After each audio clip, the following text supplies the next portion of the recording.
dia sudah di kursi roda. Mungkin dia merasa akan dipanggil Tuhan. Dia mengatakan, Prabowo, kalau suatu saat kamu berada dalam keadaan bingung dan ragu-ragu, ingat, selalu berpihak kepada rakyatmu. Walaupun anak petani, petani itu pejuang. Petani memberi makan kepada tentara. Tentara tidak dapat makan, tentara nggak bisa perang, saudara-saudara.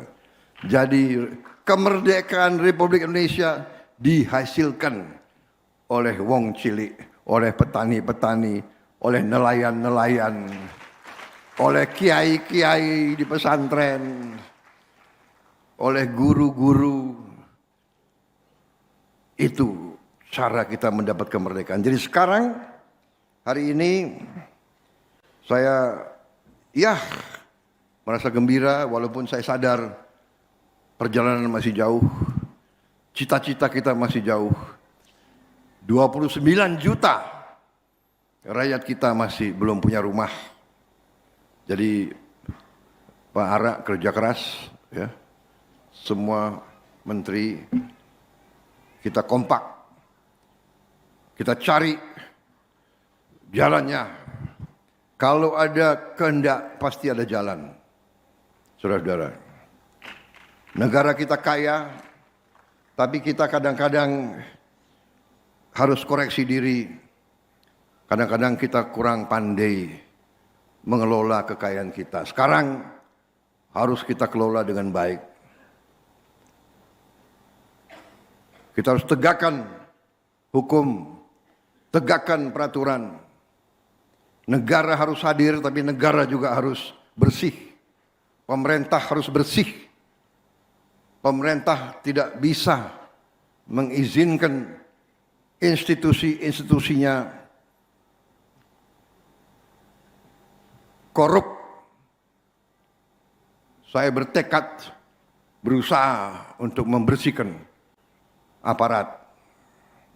Karena aparat adalah yang akan meneruskan, yang akan memberi pelayanan kepada rakyat.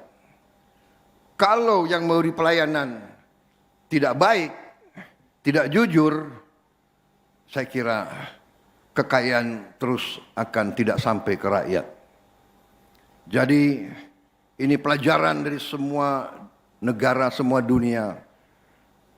Ribuan tahun pemerintah yang bersih kunci kebangkitan suatu bangsa.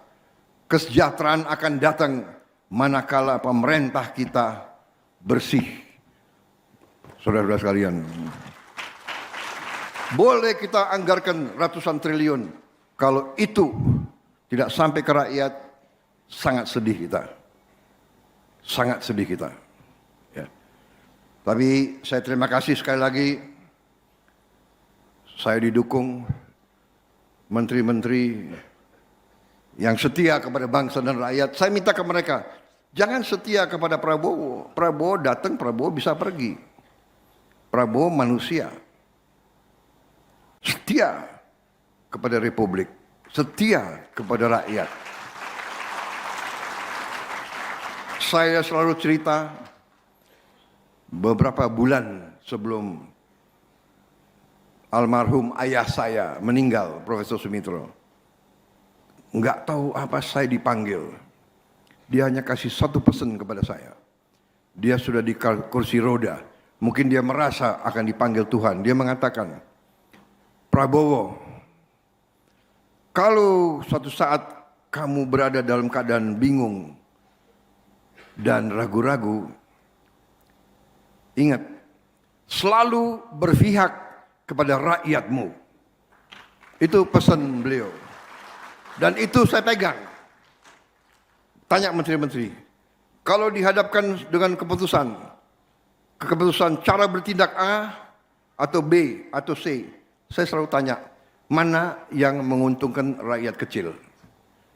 Kalau yang A, ya A, jalankan. Kalau B, ya B. Kalau C, ya C. Karena pendapat saya kira-kira sama dengan ayah saya.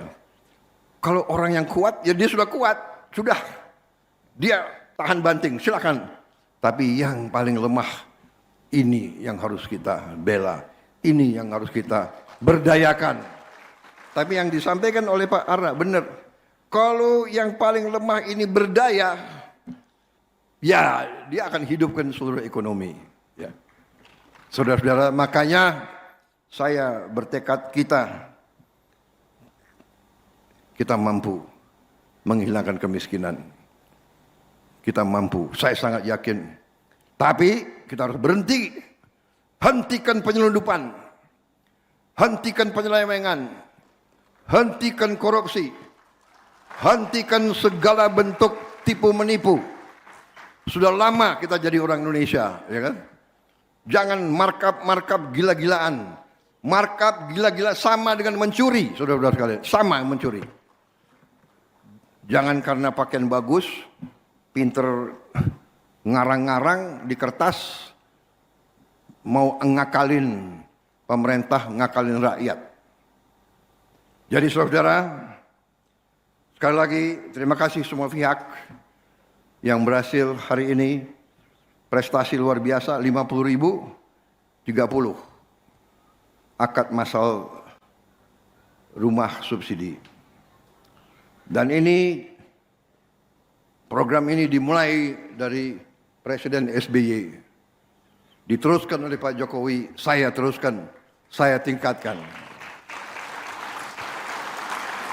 Tidak ada pembangunan bangsa yang tidak dilakukan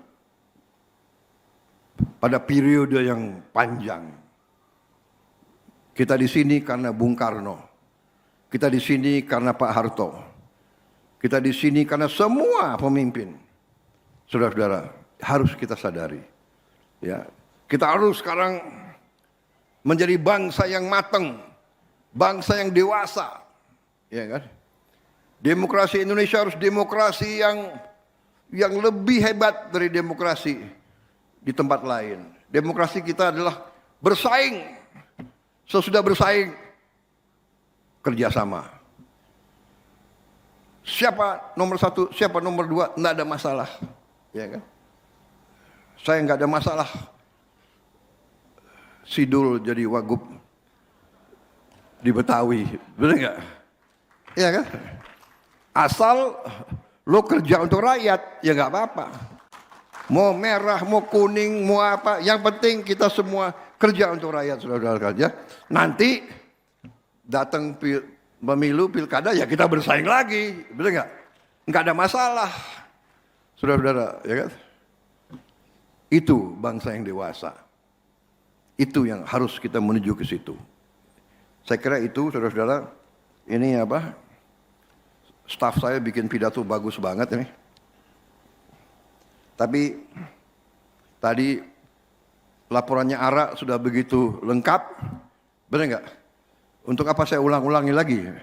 Mau saudara diulangi lagi saya baca ini? Ada 18 paragraf ini. Intinya saya terima kasih sama semua pihak. Terima kasih saya. Penghormatan saya, ini negara yang kita idam-idamkan, negara Pancasila. Ada asisten rumah tangga bisa punya rumah dari gajinya sendiri. Ya kan? Ada guru, ada pengemudi ojek, ada ini yang kita inginkan, saudara-saudara. Dan Pak Ara pikirkan pengembang ya, perbaiki kualitas rumah-rumahnya. Ya. Saudara-saudara.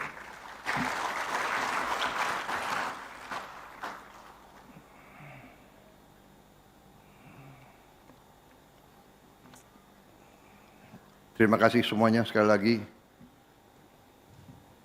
Kita menatap masa depan dengan gagah berani. Pasti ada masalah, pasti ada tantangan. Semua kita hadapi dengan baik. bencana kita hadapi dengan kompak bersatu semua, TNI, Polri, BNPB, Basarnas, Pemda, semua bekerja, relawan, rakyat. Ada kontraktor yang mengatakan, jembatan Pak, jembatan ini kalau saya bangun 1 bulan, kita mampu bangun 7 hari. Mereka kerja siang malam.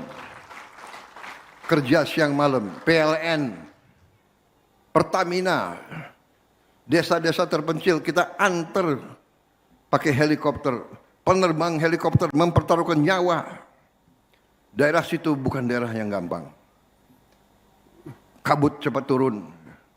Tapi memang kita bersyukur sebetulnya ya kita atasi nanti bencana, tapi daerahnya itu daerah yang sangat indah, sangat baik. Nanti saya minta stakeholder juga bupati, gubernur, saya akan kumpulkan sekarang nanti bagaimana caranya rumah kita bantu rakyat, tapi kita juga harus menjaga kebersihan desa, kebersihan kecamatan, kebersihan kabupaten, kebersihan provinsi. Kota-kotanya harus bersih, harus asri, harus indah. Caranya bagaimana nanti kita diskusikan, ya. Jadi kota-kota itu harus indah. Saudara-saudara, salah satu penghasil devisa uang yang paling bagus adalah pariwisata. Bagaimana kita berharap wisatawan asing datang ke Indonesia kalau kota-kota kita kumuh, kalau desa-desa kita tidak bersih.